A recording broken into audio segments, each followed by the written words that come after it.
Bonjour à tous. Aujourd'hui, je vous parle de la visite virtuelle. Parce qu'en effet, la technologie en général prend de plus en plus d'importance dans notre vie de tous les jours. On s'en rend compte régulièrement. Et d'ailleurs, l'immobilier ne fait pas exception à la règle.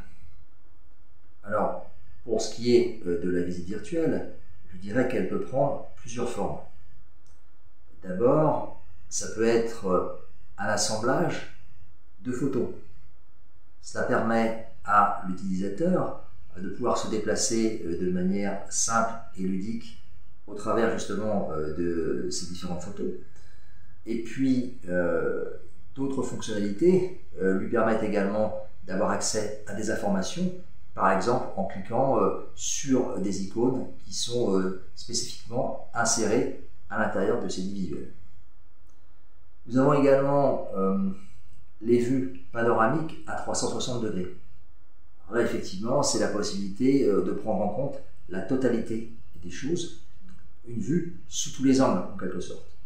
C'est par exemple ce que propose Google à travers certaines de ses applications. Et puis on a ce qu'on appelle la 3D interactive.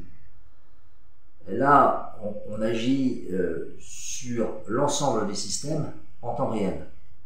C'est-à-dire que on peut modifier certains paramètres pour améliorer le contenu des scènes en fonction de ce que l'on souhaite. On est en quelque sorte proactif. Maintenant, il y a également une autre solution dont je souhaiterais vous parler, qui est d'ailleurs à mon avis complémentaire de la visite virtuelle, c'est la vidéo de présentation d'un bien. Là aussi, il y a eu des évolutions technologiques, c'est utilisé depuis plusieurs années.